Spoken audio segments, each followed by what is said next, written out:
Hey there, welcome back. My name is Brighton, and I am here once again with Pastor Adam. Thanks for being here with us again. Sure. He just gave this past Sunday's message as we continue in our Not Our Home series in 1 Peter. You kicked off chapter 3, focusing on the first 12 verses of that. Mm-hmm. And so just as we kind of get into that, what are some things that really stuck out to you as you gave your message, or even as you were getting feedback from your message that you would like to highlight?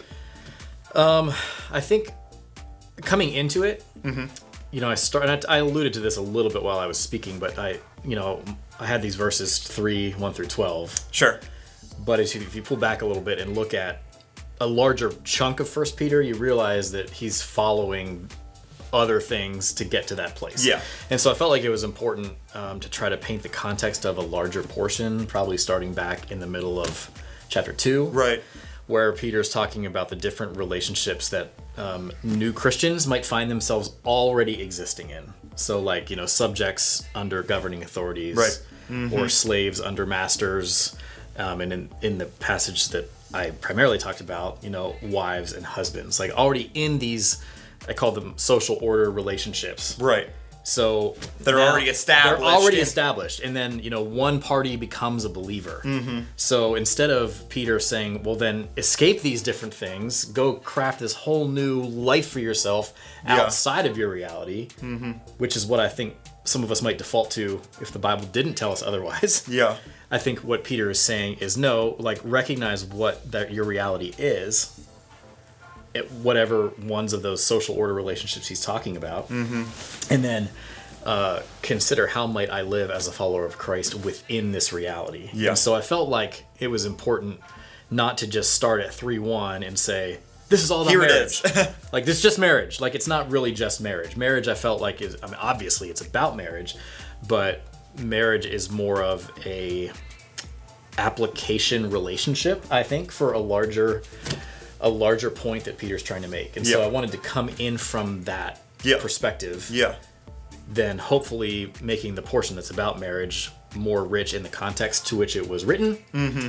And then out of understanding the fullness of that context, then I think we can give it better application for our lives today. So I felt like that was an important frame. Yeah. So you came at it from a point of knowing that these certain verses could be taken out of context. Yeah. So I think any one of us listening right now, anybody who is listening on Sunday, can think of instances where verses like 1 Peter 3, 1 and 2, or a few other passages of Scripture mm-hmm. have been misinterpreted, or I think I said used and abused to oppress women or to lift up men just because they're men or because they're women. And I think it can be hard sometimes for people who have really struggled with that, or perhaps even been victim of that, mm-hmm. to hear a section like 1 Peter 3 and not just feel immediate resistance toward it. And so I wanted to make it really, really clear, I hope I did, that Peter is not writing to people who are in abusive marriages. He is not saying that every woman should be subservient to every man. Right. He's talking about a very specific type of marriage where when he's talking to wives, likely their husbands aren't believers. The wives have become believers. So what does that mean for how the wives should continue to exist in their pre-existing marriages? Mm-hmm. The goal there is, I think, to draw their husbands toward Jesus. It's not to sit silently under abuse. Right. And so I wanted to make that point pretty strongly. And it was interesting that some of the feedback I received immediately after each service really was people saying thank you so much for bringing forward and being really strong about how abuse is so far away from the heart of God, and that this passage is not can really not be twisted and used if we're being faithful to Scripture to say that women should be down here and men should be up here, and no matter what the man is doing, then the woman should be silent. Because that's not what it says. Yeah. And I think when you really pull out its meaning in its context, it's really easy to see that's not what it says. But we all know sadly, that it has been used for bad things, and I wanted to make a very clear distinction. Yeah. In that way. Great. Thank you. So for being able to bring that context, so that if other people have heard a used and abused version of those verses, that they would be encouraged to then go into Scripture and see that within the context, as we've been seeing in First Peter. Yeah, what does it actually say? Yeah, what is it saying? What does it actually mean? And then I think when we understand what it actually says and what it actually means, then those of us who are maybe wired a little bit more to be triggered by a word or a concept like submit or submission, which I might even put myself in that category, are less likely to be triggered by it. Because when you see the heart behind it and what it's intended to do, you're like, well, carrying these relationships in a submissive manner is really good for all parties involved to understand, like, the person of Christ and the way that we're called to follow him. Yep. So, like, it's good all around. Yeah. It's not about, a power struggle or a hierarchy or a someone trying to have power over someone else. Right. And I think that's really, really refreshing for us even now in a culture that I think, some people are okay with it, but a lot of people are pretty quick to bristle at the idea of submitting to someone. Right. So. Yeah, and that's just real interesting because at the end of your sermon, you landed with the point of let's be known, like as Christians, as Christ followers, let's be known as a people of submission. Right. And it's, not just for the people that Peter was writing to, but even an encouragement and a call for us as the church today. Yeah. I think that's important for us to hear. I mean, certainly as Christians, we have fights, and we do fight against things like the sin in our own lives. So I'm not saying that we never should stand up or fight for what is true or what is right. Sure.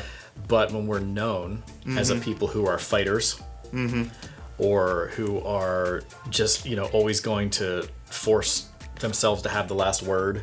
Things like that I see happening very readily right now among people who are affiliated with the church.